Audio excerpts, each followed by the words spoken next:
Okay, so yung i-discuss natin for today ay yung simplex method of solving problem. So ngayon, to simplify yung method natin for simplex, although sinabi ko sa inyo na ginagamit to mostly sa more than 2 variables, kasi yung sa 2 variables, mas madaling gamitin talaga yung graphical. Pero, again, pwede din naman siya gamitin sa 2 variables. So, para mas madali yung natin, yung procedures natin. So, similar lang din naman ito if ito ay gagamitin sa 3 variables. So, ngayon is 2 variables muna. Subukan natin yung simplex din sa 2 variables. So, ngayon, meron tayong, of course, ito yung ating basic LP formulation. So, meron tayong objective function and then meron din tayong constraints and of course yung ating non-negativity constraint. Okay, so transform muna natin tong equation na to dun sa format ng sa simplex. So, ngayon, di ba yung first natin, di ba ito ay parang z is equal to 5x1 plus 7x2. So, ngayon, gagawin natin is ito transfer natin lahat dito, yung mga variables sa left side at yung sa right side, yun yung ating constants. Okay, so ngayon, so z minus 5x1 minus 7x2 is equal to 0. So, gagawin muna natin lahat ng equation. So, dito sa constraints, paano natin to gagawin ng equation? So, x1 is equal to 6. Okay? So, ibig sabihin nito, paano yun? Ano yun? Tinanggal mo lang ba yung less than or equal to? Or less than, tapos equal. Di ba hindi po pareho yung x1 is equal to 6 at saka x1 is less than or equal to 6. So, anong gagawin natin dito? Magdadagdag tayo ng isang tinatawag na slack variable. Okay? Ano yung slack variable? In the event na yung, di ba, sabi nga natin, yung x1 is less than or equal to 6. So, yung x1, may possibility na talagang less than 6 siya. Hindi naman natin ifo-force na yung x1 is equal to 6 eh. So, para siyang, kunwari, yung x1 mo 5. Eh, you want nga na yung x1 is equal to 6. So, parang gagawin mo, yung kulang, yung s1 yung mag-absorb. Okay? Yung slack variable yung mag-absorb. So, kung yung x1 mo ay 5, mafo-force tong s1 to be 1. Okay? Para mag-equal dun sa 6. Para maging equation natin to. Kasi we need sa simplex na equation, hindi siya inequality. So, lahat ng kulang or lahat ng possible na hindi kumbaga, kung hindi magagamit ang constraints na to maximize or sa full capacity niya, so meron kang paglalagyan ng slack or yung hindi mo nagamit. So, that's why lahat ng constraints equation natin will have its own slack. So, kaya dito meron tayong plus S1, dito meron tayong plus S2, dito meron tayong plus S3. So, kung ilan yung constraints natin, yan din yung number of slack natin. Okay? So, yung sa X1 tsaka X2, wala na yung slack. Okay? So, yung lang, regular constraints. So, ngayon, yung second equation, so that will be 2x1 plus 3x2 plus S2 is equal to 19. And then, yung isa is x1 plus x2 plus s3 is equal to 8. Okay?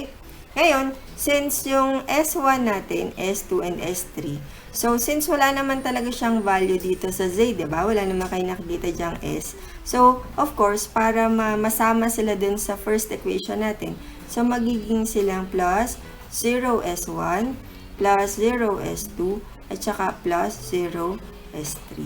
So, yan yung basic equation natin that we need to have yung ating simplex table or simplex tableau. Okay? So, ngayon, from there, magkakaroon na tayo ng tinatawag nating initial simplex table. Okay? So, medyo mahaba to kaya need natin siya burahin from time to time or paliitin natin yung ating whole parang yung sulatan natin sa OneNote para ma-get natin yung lahat ng mga solution. So, ngayon, paano natin siya gagawin? ng initial table. So, meron tayo dito na label. So, sa column, so, ang magiging label natin ay Z, tapos, X1, X2, S1, S2, at saka S3, at yung ating right hand side. Okay? So, paano yan? So, sa first table natin, okay, so represent natin to lahat. So, dun muna tayo sa Z, or dun sa equation. So, this will be 1, tapos negative 5, and then negative 7, and then 0, 0, 0, and yung right hand side natin ay 0. Then, yung isa, so dito, ang magkikarry natin is S1, tsaka S2, and S3. Okay? So, yun yung pangalan ng row natin. So, S1, it will be sa X is 1, 0, kasi walang Z, diba? Tapos, X is 1, and then X2 wala, 0. Tapos, S1 merong isa, then 0, 0, and then yung right hand side natin is 6. Okay? Yung next naman natin is, sa S2 naman, so 2, 3, 0, no pala. So, sorry. Yung Z natin is 0. Okay? So, malilito doon. Okay. So, yung Z natin is 0. Tapos, 2. Then, 3. Then, 0. Tapos, yung S2 is 1. Then, S3 ay 0. And yung RHS natin is 19. Okay? Then, for the third, so, ito ay 0. Then, yung X1 natin, wala. Ay, meron pala, X1. So, X1 is 1. Tapos, coefficient ng X2 is 1. And then, coefficient ng S1 is 0, 0, then 1. And then, yung right-hand side natin is 8. Okay? So, yan yung ating initial simplex table. So, from there, magsosolve na tayo. Okay? So, medyo mahaba to. Super duper haba. Kaya, we have to parang talagang allot yung parang effort natin in order for us to understand yung lesson. Okay? So, ngayon, unang gagawin, so, isa-summarize ko dito yung step. So, pag nagawa mo na yung initial simplex table, so, anong gagawin? Hahanapin mo dun sa 0, so dito, laging ito yung starting position. So, sa 0, hahanapin mo yung most negative. Okay? So, ano yung most negative? So, most negative is negative 7. Okay? So, you will select yung tinatawag nating most negative. Okay. Out of din sa 0. Okay? So, nawawala-wala yung number natin. So, this one is 0. Okay. So, from there, so, siselect natin. Ito yun. Okay. So, pagkatapos natin ma-select yung most negative, so, hahanapin naman natin yung next is yung minimum cost ratio. Okay? Ulit. Minimum cost ratio. So, paano naman hanapin? Again, hindi ito pwedeng isolve. Okay? Hindi siya pwedeng isolve yung Z. Ang pwede lang natin isolve yung S1, S2, and S3 or yung mga constraints. Okay, so paano hanapin yung minimum cost ratio? Ito ay positive. Positive dapat So, minimum na positive na right-hand side divided by yung highlighted column. Okay? So, right-hand side divided by highlighted column. So, again minimum, minimum. Ibig sabihin, pinakamababa. So, paano to? Ma'am, paano yun? 6 over 0. So, since infinity to, or no solution, so, hindi siya kasama. Okay? Tapos, next natin is 19 over 3. So, roughly siya ay nasa 6.33. And yung isa is 8 over 1. So, 8 divided by 1. So, that is 8. So, ano yung pinakamababa? Pinakamababa dito is yung sa 6.33. That's why, yun yung sunod nating i-highlight.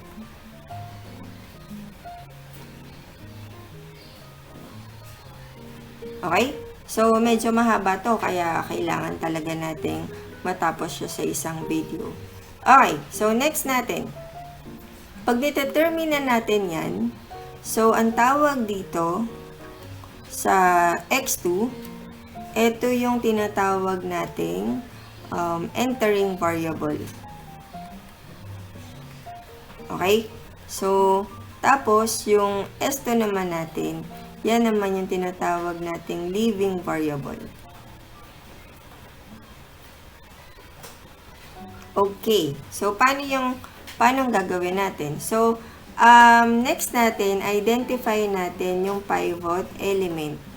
So, ano ba yung pivot element or yung pivot number? So, ito yung intersection. Ito yan. Okay, so yan yung pivot element. Okay, so again, very important yan. So, anong sunod mong gagawin? Okay, so pwede ka nang gumawa nung sunod na table. Okay, so yung sunod na table, so since ito na yung ating entering variable, so yan ka lang na-leave. Since ito na yung ating entering variable, so ang mangyari dyan, again, may say ulit tayo ha. So, again, meron tayo ulit second table na to, second table. Okay, sulat ko lang yung labels natin. So, Z, tapos Z, X1, X2, S1, S2, S3, tsaka right-hand side. So, again, dito, hindi na babago yung labels ng column. Okay? Ang nababago yung labels ng row. So, since ito yung entering variable natin at ito yung leaving variable natin, so S1, and then tong S2, mapapalitan siya ng entering. So, magiging X2 na siya. Okay? Tapos, since ito naman, di naman napalitan, so that will be S3. Okay? So, again ha, yung magiging bagong value natin dito is this one. Okay? Ito yung ating new entry. Okay? For this table. Okay? So, anong gagawin natin dyan? So, kung makikita nyo yung pivot element, kailangan ang maging value niya is 1. Okay? So, paano siya magiging 1? So, you have to divide by 3. Okay? So, again, divide all values dun sa highlighted row by the pivot element. Okay, so paano yun? So, divide mo lahat ng 3. So, 0 divided by 3 is equal to 0. 2 divided by 3 is equal to 2/3. And then, 3 divided by 3 is equal to 1. 0 divided by 3 is equal to 0. 1 divided by 3 is equal to 1/3. Huwag kayong magde-decimal ha. So, para exact yung ating sagot. Then, 0 divided by 3 is equal to 0. And then, 19 divided by 3 is equal to 19/3. Okay? So, yan yung ating bagong pivot. Okay. So, katulad nung kanina, di ba yung S1, kung mapapansin nyo, S1 to S1, 1, 0, 0, 0. S2 to S2, 1, 0, 0, 0. S3 to S3, 0, 1, 0, 0, 0. So, ganyan din dapat na nagkaroon tayo ng entry dito sa X2.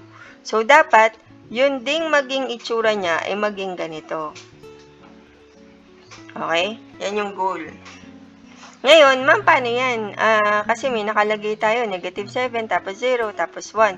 So, ano pong gagawin namin para lahat po is maging 0? Pwede po bang palitan basta ng 0? Of course, hindi. Kailangan, kung may gagawin kang something dito para maging 0, you have to apply it dun sa lahat ng numbers. Okay? Ano ibig sabihin ng lahat ng numbers? So, sa entire number, hindi lang dun sa isa.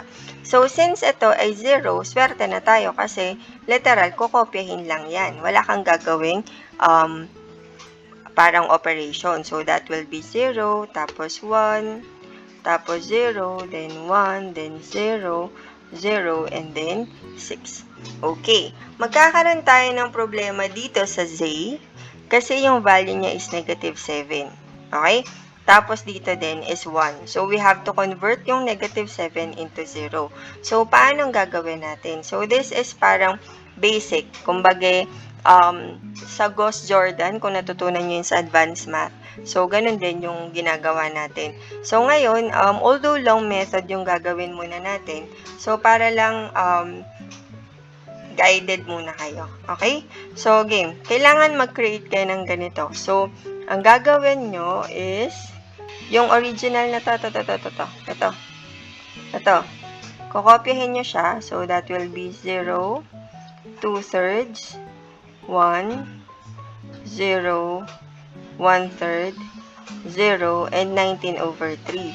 Tapos, ganitong format. Okay? May eta times ka sa lahat ng rows na. Okay? Sa lahat ng row na. Tapos, may i-add ka. And then, yung sagot, yun yung kokopyahin mo for that row. Okay? So, again, kapag nalilito, ulitin lang yung value. Yung video. So, ngayon, solve muna natin yung Z. Okay? So, Z. So, ano bang ita-times mo dito? So, ita-times mo dito yung kabaligtaran ng negative 7, which is positive 7. So, kaya mangyari dyan, times positive 7, positive 7. And then, ang sunod mong gagawin, ika-copy mo naman yung original row. Ulit ha.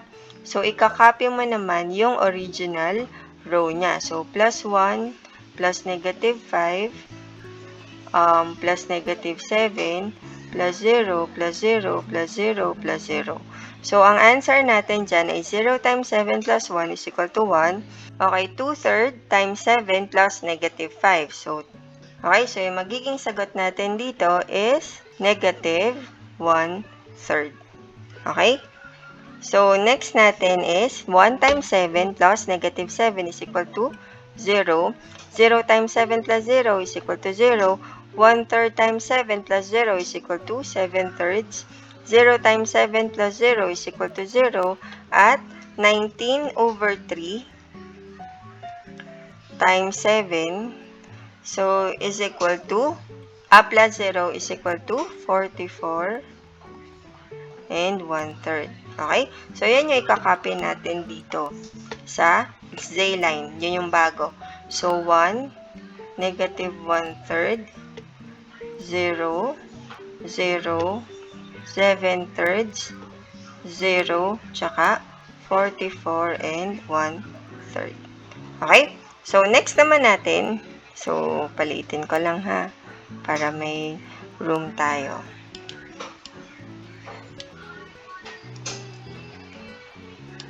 Taas ko lang ng konti.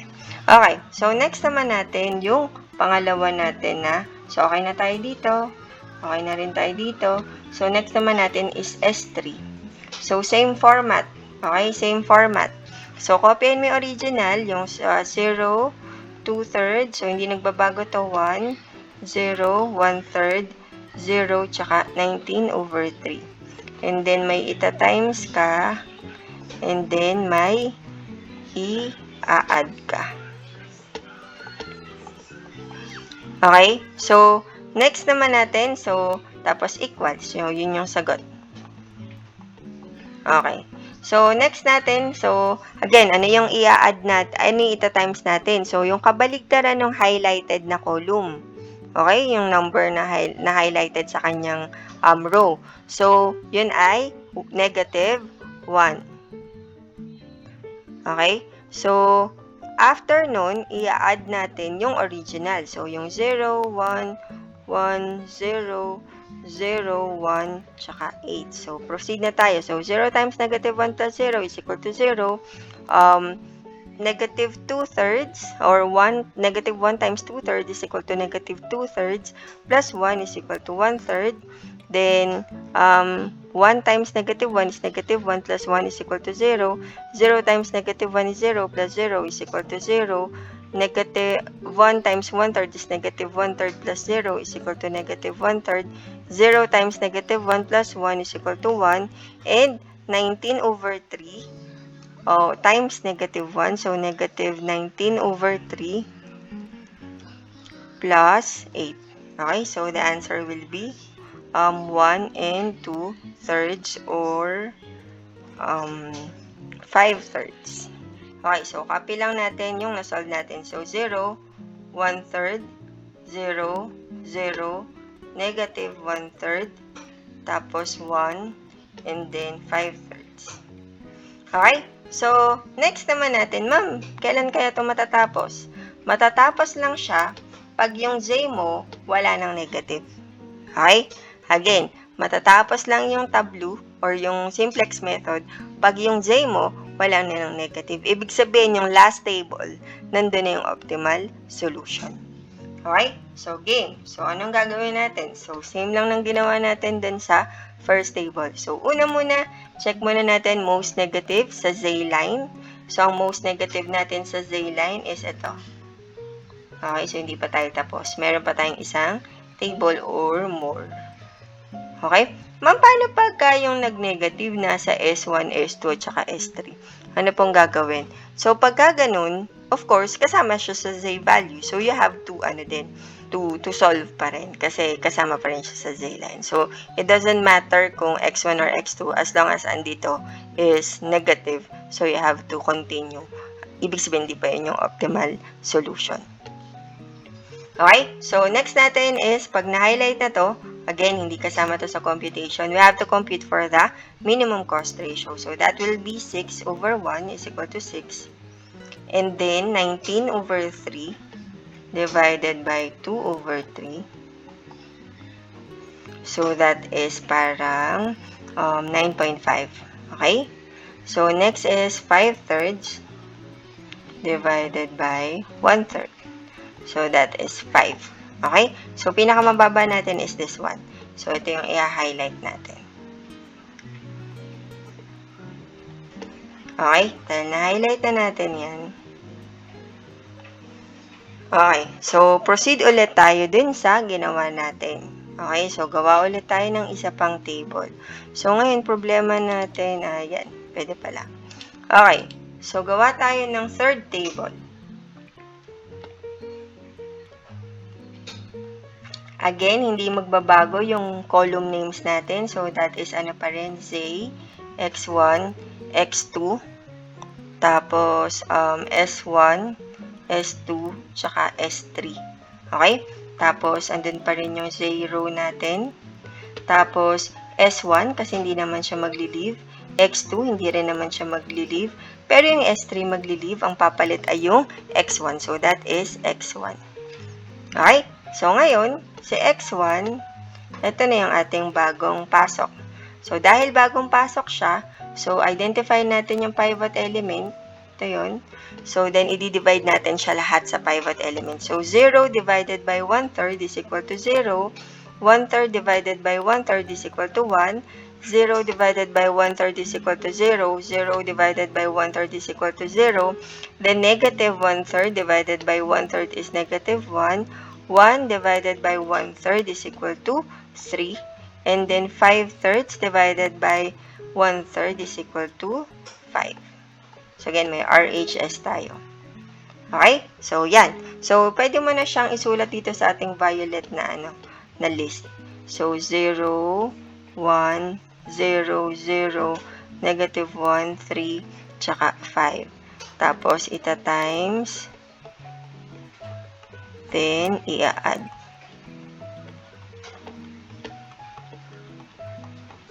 Then, equals. Okay. So, unahin muna natin i-solve is, ang problema natin, lahat may value. So, lahat yan solve natin. So, ngayon, i-erase ko na lang to para isang beses lang tayo mag-solve. So, 0 muna. So, 0, again, tingnan mo yung highlighted, negative 1/3. So, syempre, opposite siya. So, ita-times mo siya dun sa opposite niya, which is 1/3. Okay, so, times mo lahat ng 1/3. And then, add mo siya dun sa original niya. So, 1, negative 1/3, tapos 0, 0, 7/3, 0, tsaka 44, and 1/3. Okay, so 0 times 1/3 plus 1 is equal to 0. 1 times 1/3 minus plus negative 1/3 is equal to 0. 0 times 1/3 plus 0 is equal to 0. 0 times 1/3 plus 0 is equal to 0. Negative 1 times 1/3 is negative 1/3 plus 7 over 3 is equal to 2 or 6 over 3, kaya 2. 3 times 1/3 plus 0 is equal to 1. Then 5 times 1/3 plus 44 1/3 is equal to 5/3. So, para siyang 45, 46. Okay? So, kaya, copy ko to dito. So, 1, 0, pagawin ko lang yung pen para consistent tayo na color blue. So, 1, 0, 0, 0, 2, 1, and 46. And then, yung next natin, so, solve naman natin yung S1. So, ngayon, erase na lang muna natin to. Para, yun lang kasi ini-erase din eh. Okay? So, balikan nyo na lang yung video if ever nalilito kayo. Okay? So, next natin is, of course, yung negative nito. Negative na 1. So, negative 1. So, times mo siya lahat ng negative 1. Tapos, add mo siya dun sa original row. So, that is 0, 1, 0, 1, 0, 0, 6. Okay, so 0 times negative 1 plus 0, 0. 1 times negative 1 plus 1 is equal to 0. 0 times negative 1 plus 0 is equal to 0. 0 times negative 1 plus 1 is equal to 1. Negative 1 times negative 1 is 1 plus 0 is equal to 1. And then 3 times negative 1 plus 0 is equal to negative 3. And 5 times negative 1 is negative 5 plus 6 is equal to 1. So that is 0, palitan ko ulit. So that is 0, 0, 0, 1, 1, negative 3, and 1. Okay? So, next naman natin, so again, may ano to S1 na tayo kanina. So, ngayon, try naman natin sagutan yung sa X2. Okay, so, burahin ko lang ulit to.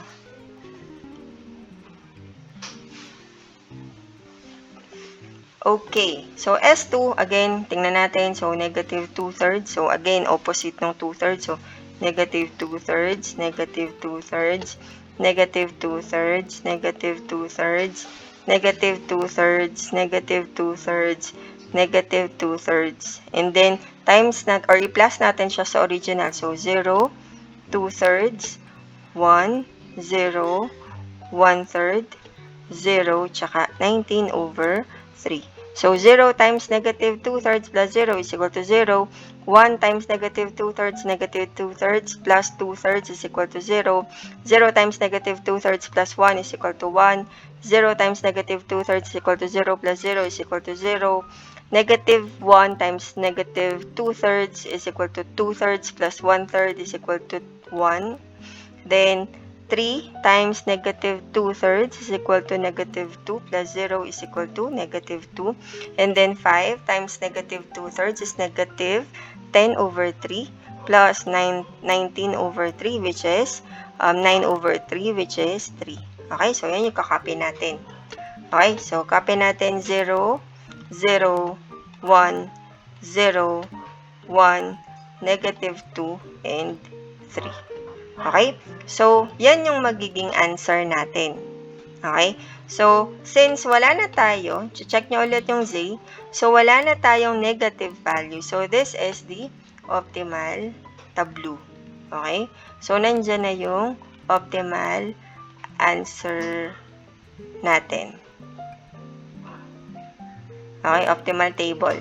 So, nandyan na yung answer natin. So, paano malalaman yung answer? So, yung Z is equal to yung nasa right hand side na 46, tapos x1 is equal to 5, and x2 is equal to 3.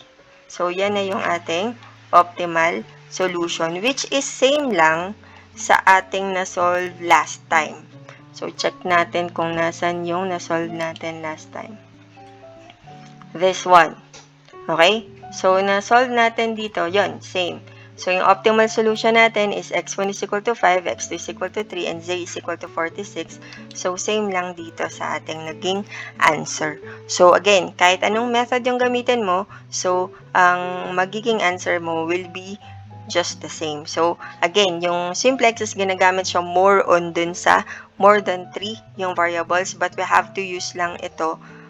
Same lang. So, kapag may additional variable, so you have to include x3. Okay, so dadagdag lang yung column. Pero the entire process is just the same lang. Okay, so yun lang for this simplex method. So this is an example of dun sa maximization na problem.